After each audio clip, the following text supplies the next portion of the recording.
Hello students. हम कर रहे हैं आज क्लास 6 का सोशल स्टडी का पेपर।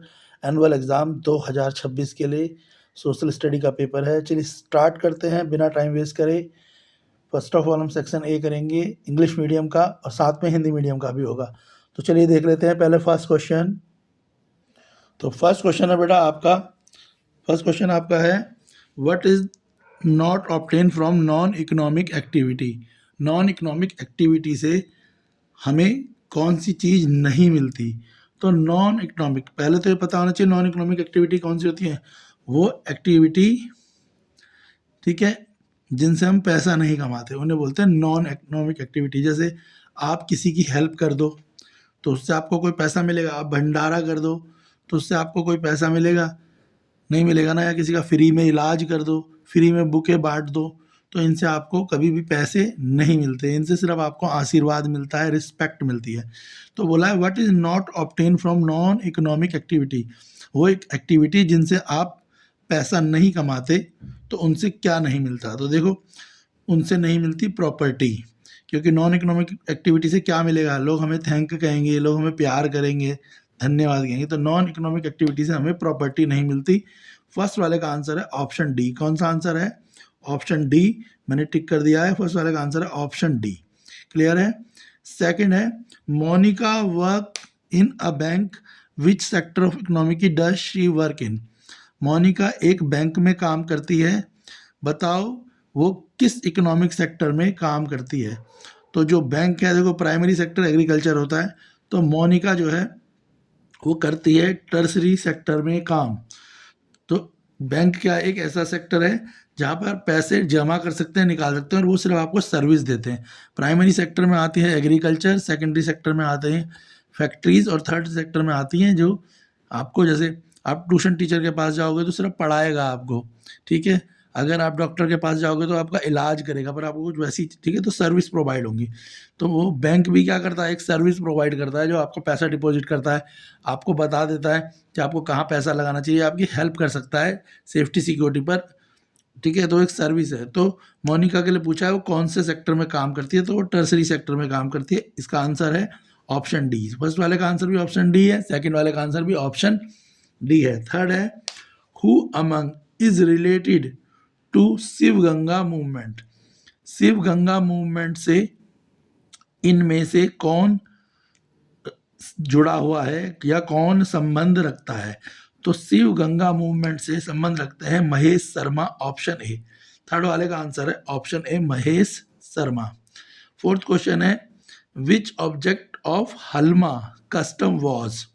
जो हलमा है एक कस्टम है, एक रिवाज है, उससे का ऑब्जेक्टिव क्या है। मतलब हलमा जो कस्टम है उसको क्यों मनाया जाता है, या उसका कह सकते हो कि ऑब्जेक्टिव क्या है। ऑब्जेक्टिव का मतलब उद्देश्य क्या है। तो जो हलमा है उसका ऑब्जेक्टिव क्या है, उसका ऑब्जेक्टिव है प्लांटिंग ट्री, पेड़ों को लगाना। हलमा कस्टम यानी ऑप्शन ए।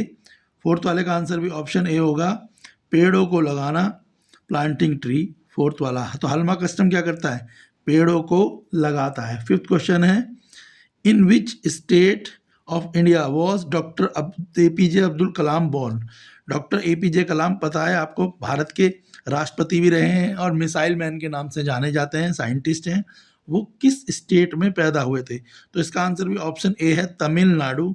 तमिलनाडु में डॉक्टर एपीजे अब्दुल कलाम पैदा हुए थे। अब हिंदी में भी देख लेते हैं पांचों क्वेश्चन फटाफट से, ठीक है।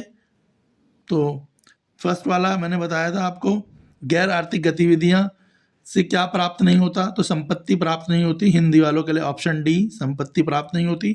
मोनिका बैंक में कार्यरत है, बताइए अर्थव्यवस्था में किस क्षेत्र में काम करती है। तो तृतीय क्षेत्रक, ऑप्शन डी है उसका आंसर। जो बैंक है वो तीसरा क्षेत्र में आता है, पहले क्षेत्र में आता है एग्रीकल्चर, किसानी, दूसरे में आती हैं फैक्ट्रियां, और तीसरे में आता है सर्विस सेक्टर। तो तृतीय क्षेत्र है। तीसरा है निम्न में से किसका संबंध शिव गंगा आंदोलन से है। तो शिव गंगा आंदोलन से महेश शर्मा का, ऑप्शन ए आंसर है, महेश शर्मा का संबंध शिव गंगा आंदोलन से है। हलमा प्रथा का उद्देश्य क्या है? हलमा प्रथा का उद्देश्य वृक्षों को लगाना है, पेड़ों को लगाना है। 5वां है डॉक्टर एपीजे अब्दुल कलाम का जन्म भारत में किस राज्य में हुआ था? तो मैंने बता दिया था, तमिलनाडु में डॉक्टर एपीजे अब्दुल कलाम का जन्म हुआ था। अब फटाफट से देख लेते हैं इंग्लिश वालों के आंसर आगे के। तो इंग्लिश वालों का नेक्स्ट क्वेश्चन है बेटा आपका, नेक्स्ट क्वेश्चन है आपका 6th, fill in the blank है। About 2300 year ago a book of government called Arthashastra was written by. तो अर्थशास्त्र जो बुक थी वो किसने लिखी थी पूछा गया है। तो अर्थशास्त्र जो लिखी थी बेटा चाणक्य ने लिखी थी। ऑप्शन ए करेक्ट आंसर है। 6 का आंसर है ऑप्शन ए, चाणक्य ने अर्थशास्त्र बुक लिखी थी। नेक्स्ट है आइडेंटिफाई द करेक्ट मैच। तो बोला है सेंट्रल गवर्नमेंट जो है क्या काम करती है? तो सेंट्रल गवर्नमेंट डिफेंस में होती है, सेंट्रल गवर्नमेंट फॉरेन अफेयर्स में होती है, identify the central government communication में भी होती है। बोला इनकरेक्ट, इनमें से कौन सा गलत मैच है? तो डिफेंस को सेंट्रल गवर्नमेंट यानी हमारी जो प्रधानमंत्री की सरकार होती है वो संभालती है, जो पूरी कंट्री को कंट्रोल करती है। फॉरेन अफेयर को भी सेंट्रल गवर्नमेंट कंट्रोल करती है और कम्युनिकेशन को भी। इनकरेक्ट मैच होगा इसका इरिगेशन। सेंट्रल गवर्नमेंट कभी भी सिंचाई का काम नहीं करती, यानी सिंचाई जो होती है खेती की उसके काम का काम अलग अलग स्टेट करती है। तो ऑप्शन डी आंसर है इसका। क्वेश्चन नंबर 7 का आंसर ऑप्शन डी होगा। नेक्स्ट है क्वेश्चन 8th। क्वेश्चन 8th में पूछा है in which of the present state of India is the birth place of Vardhaman Mahavir located. तो भगवान महावीर जो है वो कहाँ पर पैदा हुए थे? इंडिया की कौन सी स्टेट में भगवान महावीर पैदा हुए थे? तो सबको पता है तो भगवान महावीर के बारे में। तो भगवान महावीर पैदा हुए थे बिहार में। ऑप्शन सी करेक्ट आंसर है। भगवान महावीर कहाँ पैदा हुए थे? बिहार में। क्वेश्चन 9th है which of the following festival is directly related to the harvest. जो फसलों को, हार्वेस्ट यानी फसलों की कटाई, जो फसलों की कटाई करी जाती है उस फेस्टिवल को क्या नाम दिया जाता है? या यूँ कह सकते हैं जब पुरानी फसलों की कटाई करके नई फसलों को उगाया जाता है अलग अलग स्टेट में, तो उस फेस्टिवल का क्या नाम है? तो उस फेस्टिवल का नाम है मकर संक्रांति, जो अभी आई थी 14 तारीख को आपने देखा था। 14th को मकर संक्रांति थी, तो 14 जनवरी को मकर संक्रांति मनाई जाती है लोहड़ी के बाद। तो जो है फेस्टिवल है फेस्टिवल ऑफ हार्वेस्ट। तो मकर संक्रांति इसका आंसर है। फेस्टिवल ऑफ हार्वेस्ट के नाम से भी जाना जाता है मकर संक्रांत। ठीक है। नेक्स्ट है which term was first use by the Persian for India. India के लिए पर्शियनों ने कौन सी चीज, कौन सा शब्द दिया था? हिंदू, इंडस, यदु या इंडोया। तो जो पर्शियन थे उन्होंने जो इंडिया के लिए शब्द दिया था उसका नाम था इंडस। इंडस वैली भी से ही आया है, इंडस सुना होगा आपने। तो इंडिया के लिए पर्शियन लोगों ने जो शब्द दिया था वो था इंडस। नेक्स्ट देख लेते हैं, हिंदी वाले भी 2 मिनट में देख लें। पहला आंसर है कि भगवान वो अर्थशास्त्र। क्वेश्चन नंबर 6 हिंदी वालों के लिए, लगभग 2300 वर्ष पूर्व शासन पर अर्थशास्त्र नामक ग्रंथ किसने लिखा था? तो अर्थशास्त्र नामक ग्रंथ चाणक्य ने लिखा था। हिंदी वालों के लिए भी 6 का आंसर ऑप्शन ए है। गलत मिलान कौन सा है 7th में? तो केंद्र सरकार सिंचाई नहीं करती। क्वेश्चन 8 वर्धमान महावीर, भगवान महावीर कहाँ पैदा हुए थे? तो बिहार में पैदा हुए थे। क्वेश्चन 8 का ऑप्शन सी, भगवान महावीर पैदा हुए थे बिहार में। हिंदी मीडियम वालों के लिए निम्न में से कौन सा पर्व फसल की कटाई के लिए मनाया जाता है? तो मकर संक्रांति, ऑप्शन सी 14 जनवरी को आता है। मकर संक्रांति लोहड़ी के बाद आता है। ठीक है, तो इसे बोलते हैं फेस्टिवल ऑफ हार्वेस्ट भी बोलते हैं, या फसल कटाई का पर्व भी बोला जाता है। और पर्शियन या फारसियों ने भारत को किस नाम से पुकारा? तो भारत को जो पर्शियन थे उन्होंने किस नाम से पुकारा? तो उन्होंने सिंधु के नाम से पुकारा। इंग्लिश में इंडस बोलते हैं और हिंदी में सिंधु बोलते हैं। क्या बोलते हैं? सिंधु। क्वेश्चन 10 तक हो गए हैं। क्वेश्चन 11 कर लेते हैं हम जल्दी से। क्वेश्चन 11 जो हमसे पूछा गया बेटा वो पूछा है which of the following is a literacy source of history. हमने हिस्ट्री के बारे में किस तरीके से पता करा, या हिस्ट्री के बारे में हमें किन चीज़ों से पता लगता है? ऑप्शन है कॉइन्स, स्कल्पचर, पोएम और ज्वेलरी। तो हमें अपने इतिहास के बारे में, हमारी हिस्ट्री के बारे में पोएम के द्वारा पता लगता है। हर देश ज़्यादातर जो है उसने पोएमों के द्वारा, कविताओं के माध्यम से अपने देश के इतिहास को जाना है। ऑप्शन सी इसका आंसर है। 11th का आंसर होगा ऑप्शन सी। तो पोएमों के द्वारा हमें, कविताओं के द्वारा हमें अपनी हिस्ट्री के बारे में जानने को मिला। In which of the following Veda is information about the river Saraswati first found. नदी, सरस्वती नदी के बारे में हमें किस वेद के द्वारा सबसे पहले वाला पता लगा? तो इसका आंसर है Rigveda. Rigveda option A answer है क्वेश्चन नंबर 12 का। ऋग्वेदा के द्वारा हमें रिवर सरस्वती के बारे में इंफॉर्मेशन मिली। क्वेश्चन 12 है, which of the following Indian women was first to conquer Mount Everest? Mount Everest में चलने वाली भारत की पहली औरत कौन सी थी जो माउंट एवरेस्ट में सबसे पहले चढ़ी, और वो इंडिया की थी, इंडियन मूल की, भारतीय मूल की पहली औरत जो सबसे पहले माउंट एवरेस्ट में चढ़ी, उसका नाम है बचेंद्री पाल। आपने इसके एक चैप्टर भी बना हुआ है। तो बचेंद्री पाल जो थी भारत की पहली महिला लेडी थी जो कहाँ चढ़ी थी? माउंट एवरेस्ट पे चढ़ी थी। नेक्स्ट है क्वेश्चन 14। क्वेश्चन 14 में दो स्टेटमेंट दी गई हैं और बोला है कि दो स्टेटमेंटों को देखिए। पहली स्टेटमेंट है, there are mainly 3 type of maps. Maps ज़्यादातर 3 प्रकार के होते हैं, तो सही है, पहली स्टेटमेंट ठीक है। मैप्स जो है, मैप पता ही है ना आपको, नक्शे, वो 3 प्रकार के होते हैं। और स्टेटमेंट है, globe is a type of map, और ग्लोब भी एक प्रकार का मैप है। तो अगर ग्लोब को देखोगे तो उसमें बहुत सारे मैप देखने को मिल जाएंगे।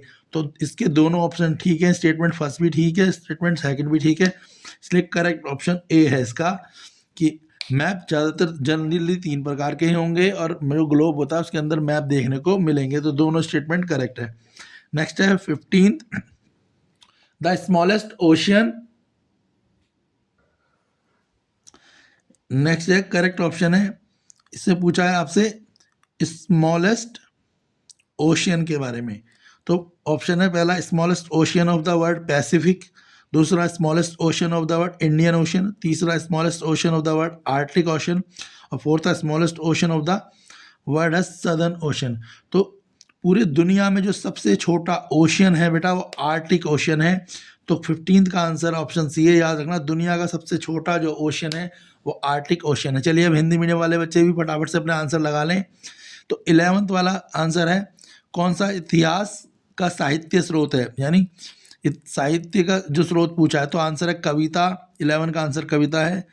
उसके बाद सरस्वती नदी के विषय में हमें जानकारी किससे मिली? ऋग्वेद से, ऑप्शन ए ऋग्वेद। क्वेश्चन 14 का आंसर ऑप्शन ए, वो क्वेश्चन 12 का आंसर ऋग्वेद, ऑप्शन ए। किस भारतीय महिला ने सबसे पहले माउंट एवरेस्ट चढ़ी थी? तो बचेंद्री पाल, इसका आंसर भी ऑप्शन ए ही है।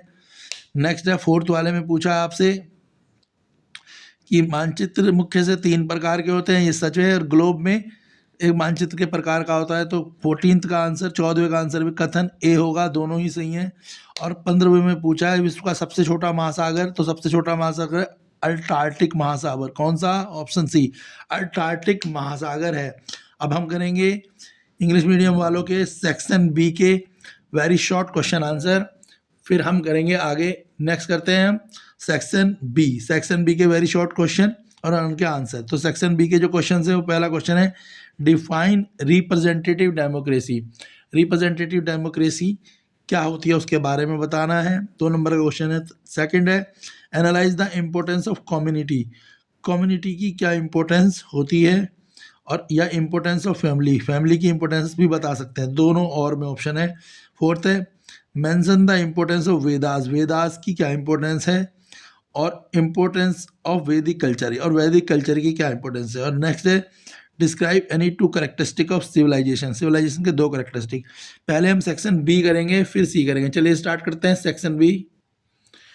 तो हमसे जो क्वेश्चन 2 पूछा था, बोलता है डिफाइन द रिप्रेजेंटेटिव डेमोक्रेसी। तो रिप्रेजेंटेटिव डेमोक्रेसी क्या होती है? तो आंसर है रिप्रेजेंटेटिव डेमोक्रेसी का, a system in which people elect their representative to govern on their behalf.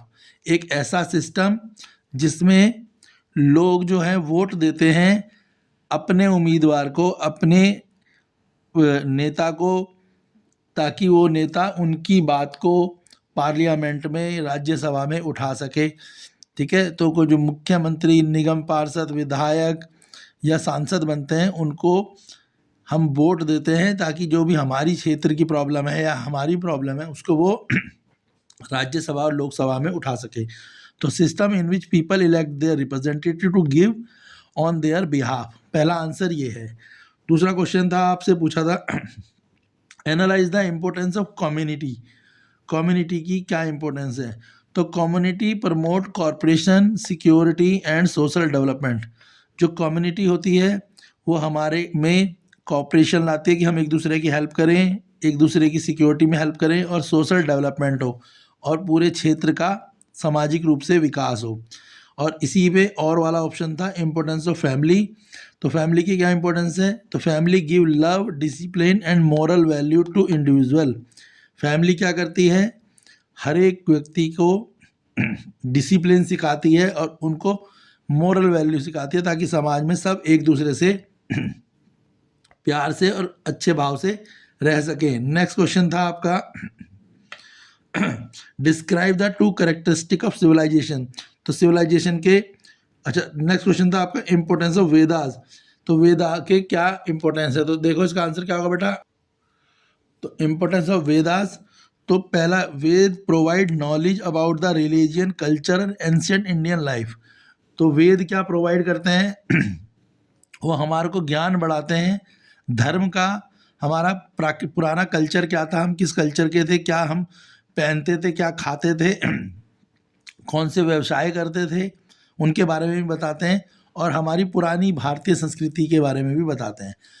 Next इसी में ऑप्शन था इंपॉर्टेंस ऑफ वैदिक कल्चर। वैदिक कल्चर की क्या इंपॉर्टेंस है? तो it shape Indian tradition, education and social system. तो वैदिक कल्चर क्या करता है? ये इंडियन ट्रेडिशन को एक शेप देता है, एजुकेशन देता है और उनको सोशल सिस्टम को भी समझाता है। नेक्स्ट था दो करेक्टरिस्टिक बताओ सिविलाइजेशन के। तो सिविलाइजेशन के करेक्टरिस्टिक क्या थे? डेवलपमेंट ऑफ सिटीज़, सिटी का डेवलपमेंट करना यानी शहरों का डेवलपमेंट करना, नए नए शहर बना, और राइटिंग सिस्टम और लिखना। तो जो क्वेश्चन थे बेटा देख लो, ये क्वेश्चन आपके यही हैं। पहला क्वेश्चन क्या है? यही है ना बेटा क्वेश्चन। पहला क्वेश्चन ये रहा आपका कि डिफाइन रिप्रेजेंटेटिव डेमोक्रेसी, जो बताया मैंने। दूसरा इंपॉर्टेंस ऑफ कम्युनिटी और फैमिली। तीसरा क्या था? वेदास और वैदिक कल्चर, इनके बारे इंपॉर्टेंस। और नेक्स्ट था कैरेक्टरिस्टिक ऑफ सिविलाइजेशन। ये इंग्लिश मीडियम के थे। अब इसके बाद है सेक्शन बी। सेक्शन बी में आपसे जो क्वेश्चन पूछे गए हैं सारे 3 मार्क्स के हैं। सेक्शन बी में 2 के थे, सेक्शन सी में 3 के हैं। इसके बाद सेक्शन डी है और फिर ई भी है। सेक्शन सी डी ई की वीडियो नेक्स्ट चैप्टर में मिलेगी आपको। तो आप इस वीडियो को लाइक करें, शेयर करें। अगर ये वीडियो आपके लिए इम्पोर्टेंट है, अगर आपको लगता है कि ये वीडियो से आपको फ़ायदा हुआ है, क्योंकि ये एग्ज़ाम जो 2026 में होने वाला है उस एग्ज़ाम की वीडियो है एसएसटी की। तो अगर आपको ये वीडियो इम्पोर्टेंट लगती है तो वीडियो को लाइक करें, शेयर करें, ताकि हम जल्द ही आपके लिए सेक्शन सी डी ई की वीडियो भी बना सकें और आपका एसएसटी का कंप्लीट पेपर सॉल्व करा सकें, ताकि एग्ज़ाम की प्रिपरेशन अच्छे से हो सके। बाकी अदर सब्जेक्ट की वीडियोस भी आप चैनल पे देख सकते हैं। प्रीवियस ईयर के पेपर भी आपको चैनल पे मिलेंगे। तो आप जितना वीडियोस को सपोर्ट करेंगे उतनी जल्दी आपके लिए इसका नेक्स्ट पार्ट आएगा और हमें लगेगा कि ये वीडियो वाकई में ही आपके लिए हेल्पफुल है।